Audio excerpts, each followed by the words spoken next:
Hello everybody and welcome back to Gaming on Caffeine. My name is Isaac and we are back playing some FTB Infinity for episode 12. Now, what I want to do today is I want to jump back in and dabble a little bit more into the world of Thermcraft that we started a couple of episodes back. And what we did is we got ourselves the Thermonomicon, the iron-capped wooden wand, the thermometer, the research table, the crucible, and we did the research for Nitor. And what I've gone ahead and done since the end of, I think it was episode 7, where we last did Thermcraft, is actually something that I completely forgot to mention in last episode, and that is making more aspects in the research table. So last time we discovered that there are 6 basic aspects in Thermcraft, and all of the other aspects are made up of those 6 base aspects. And what we did is we grabbed our thermometer, which I always want to call the Thermonomicon, which it's not, and we started scanning stuff. We scanned a torch, discovered Lux, which is a mix of, I think, Ignis and something else. Let me have a look here. If we go to basic information, aspects of magic, and flick across a couple of pages, we can see it's a mixture of air and Ignis, 2 base aspects. Now, if we hadn't have found torches, for instance, if we never knew torches existed and we didn't have any clue how to find Lux, what we could do instead is we can go straight to the research table. We could just combine air and Ignis together, and if you keep an eye on this here, we click this little combine button, boom, we get ourselves an extra Lux. And if we hadn't had Lux already, if we didn't have it in this little research table, it would have discovered it for us. So what I've done since the end of last episode is I spent quite a while on a little bit of a cheat site, I'm going to call it, because I don't know all of the mixtures that go together to make different aspects. I'll link it down below for you if you want, but basically it's a tree that shows me all of the different aspects and how to make them. So for instance, I know that I think it's, if we look at Victus here, I believe it's earth and water?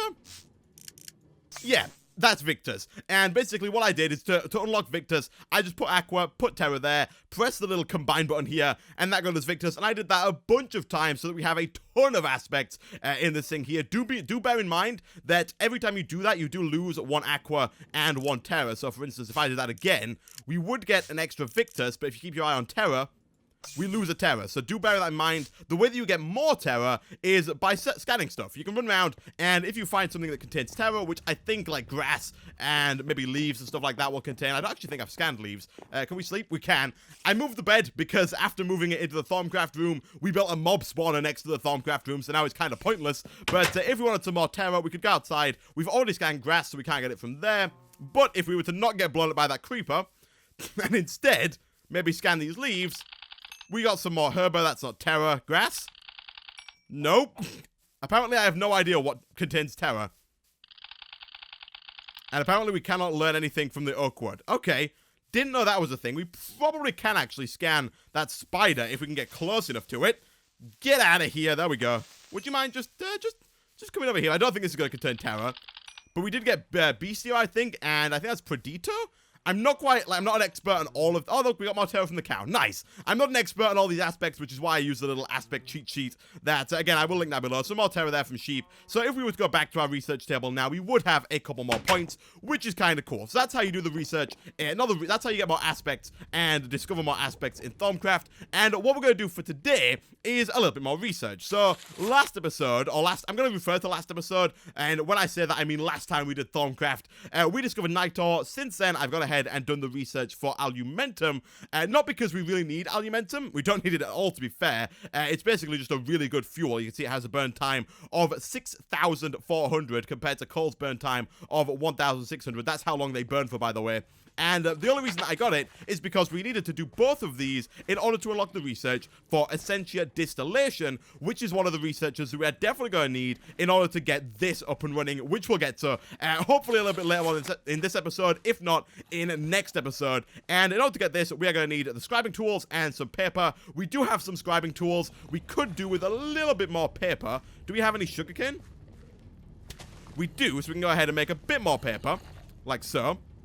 And I discovered this research. And as always, if we were to head into our research table, throw in the scribing tools and our new research notes, we get this little interface here. Now, again, I have another site for this. It's very similar, and basically it's called Research Helper, because as I said before, I am not an expert on what makes up all of these things here. Like, I have no idea what makes up, I think this is Procantio, But basically, this research helper that I've got over here allows me to select, I have it on another monitor, by the way, for those who are wondering. It allows me to select one of the aspects, so for instance, Procantio, and then another aspect, for instance, I think it's Limus. Yeah, it is there, Limus. And I click Find Connection. It tells me that I can go from Procantio to Vacuous to Fames, which I think is this one here, by the way, Fames, to Victus, and then back to Limus. So if we were to do something like this and go to Vacuous, you'll see that worked.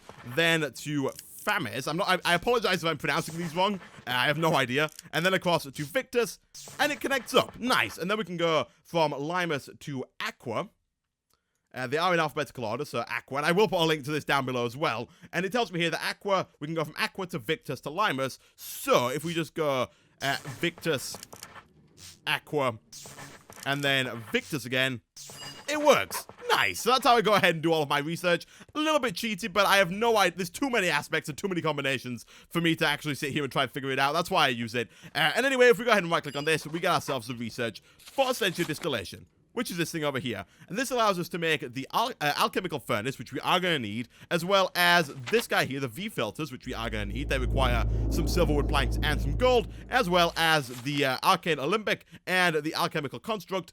Not going to use the alchemical construct this episode, but hopefully we are going to use the arcane alembic. Now, I am starting to worry because I'm pretty sure that we have no iron. We have 7 iron. Let me do a quick check in our mob chest. I know we got 1 more, which is, I guess, nice. I know zombies do occasionally drop iron, so that got us an extra 1 iron, but that's not quite enough to make ourselves the arcane alembic, because this thing requires 3 for the bucket. That's 3, 4, 5, 6, 7, 8, and I think we actually just got up to 8, didn't we? Let's have a look. Iron. Yes, we are now at 8, which is not necessarily the best thing in the world, because we are also going to need a little bit more for the alchemical furnace. Actually, do we have a... I guess what we could do is use this crucible. Okay, we're going to be a little bit sneaky and use that crucible until we can get some more iron. But for now, let's go ahead and do this then. So all of these recipes, by the way, are not made in the AE system. They're not made in normal crafting tables. They are made in an arcane crafting table. You can see here, arcane workbench. And the way that we get that is by getting ourselves a table. I do already have one here, but I'm going to make another one just to show you how to make it. Really easy stuff. We just need another table from Thermcraft. Super easy to make. Throw it down wherever you want. I'm going to put mine right about, I think, there. Right-click it with the wand. Ding! And we get ourselves an arcane crafting table. Nice. You'll notice it does have space for a wand, and if we look back in the Thermonomicon, you will notice that most of these recipes have little icons at the bottom that tell you what aspects you have to have in your wand in order to complete this crafting recipe. So, for instance, if we wanted to make the arcane workbench, we need a crucible, a furnace, and 7 of this arcane stone brick. This arcane stone brick is made from having a bunch of smooth stone around, I believe, any type of shard, along with 1 terra and 1 ignis in the wand. And if we were to go ahead and look at our wand, you could see we have 2 air, 2 terra, 4 aqua, and 2 order. The way we got those is just by killing mobs. Just by killing mobs, you can get any of the 6 base aspects into your wand. So we could stand here and fight a bunch of mobs and just keep killing them until we get those little orbs that drop on the floor and fly towards us. Not the XP orbs, they're the different orbs if you have Thermcraft installed. You'll probably see them if you look for them while fighting mobs. But there is a more reliable way of getting what's known as V. And V is basically the air, terra, aqua, order, preditio? No, that's not right. Ignis and, oh, what is it now? I don't know, there's so many aspects. Let's see, what's it called?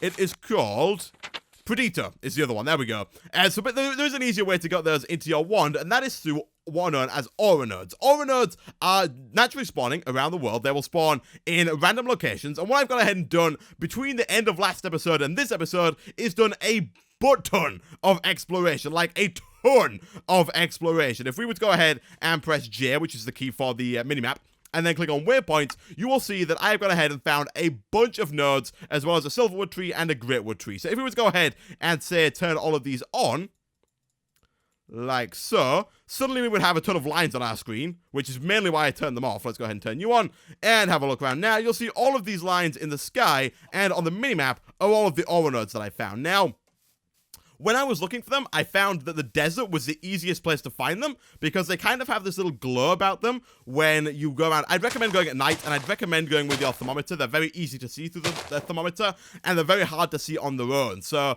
that's how I'd recommend doing it. I'd also recommend checking out a desert. Now, the downside to only looking at a desert is that the aura node that you find will contain certain amounts of different aspects, certain amounts of the base 6 aspects, and that kind of depends on what biome you find it in. So if you find one in a desert, it's probably going to have Ignis in, because deserts are warm, kind of makes sense. If you find it in a grassland biome, it's most likely going to have Terra in it. If you find it in an ocean, you're probably going to have Aqua in it, and stuff like that. So if I was to go ahead and, say, wander over to the nearest node, which I think is actually that one over there. Okay, so this is what an ore node looks like. I'm going to go ahead and turn off the waypoint here, just so you can kind of see that there is an ore node. If you look at Whalo right at the top, which has gotten surprisingly small in the recent updates to Feed the Beast Infinity, but if you can see that, it is very hard to see. These things are kind of hard to see. If you have the thermometer out, they're a lot easier to see. You can see it's there shining away, and if it's dark, it's also a lot easier as well. But now if we go ahead and scan it, we can see this ore node contains some order, some air, and some Ignis. It contains a lot of Ignis, and the way that we're going to go ahead and pull those aspects out of the ore node and into our wand is simply by right-clicking. Like so. Now you'll see in the top left-hand corner there, we are gaining all of the aspects. Now you do want to be careful, because you can pull all of the aspects out, which is not what you want to do. You'll see that we are getting very close to having no order left in this node. And basically, if we pull all of the aspects out, then they're gone forever. If we were to walk away now and leave that one order in the aura node and come back, say, in like 5 hours or something like that, it would probably have like 2, 3, 4, 5, maybe 10, 20 order left in the aura node, which is quite nice. You want to make sure that you don't actually fully drain an aura node at all. Now, there is research you can do later on down the line in the Thaumonomicon that makes it so that you automatically can't pull out that last aspect. But for now, we kind of just want to make sure that we don't do that. So what I'm going to do, guys, I'm going to run around. I'm going to try and get all of the aura nodes and just pull as much V as we can out until our wand is full on all 6 aspects. This wand, if we hit shift, you can see how much, like, a numerical value for how much V we have of each aspect. And this iron capped wooden wand could hold up to 25 of each V. So I'm going to run around. I'm going to try and grab all of the V that I can until we got 25 in each, and I'll be back in a second.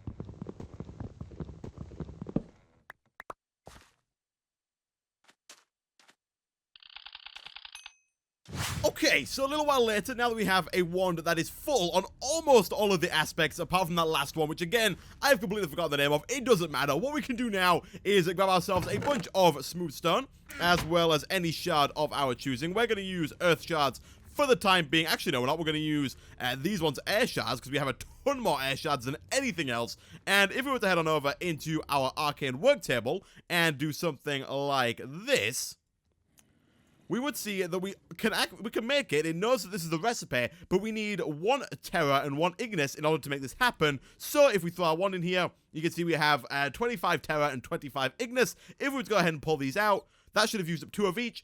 And it did. Now, we are using an iron-capped wooden wand, and you'll see that there is a sort of downfall to using an iron-capped wooden wand, and that is that we have a 110% V cost, which means instead of using just 1, which it requires, because our wand's kind of such a low tier wand, instead it's going to use 110% of the amount of V, which for 1 is just 1.1, which isn't too bad for now, but that can get pretty bad if we do some really high cost things, which we're probably not going to do with our wand. We'll probably update before that time comes. But what we should be able to do now is make ourselves this guy here, which is just our crucible.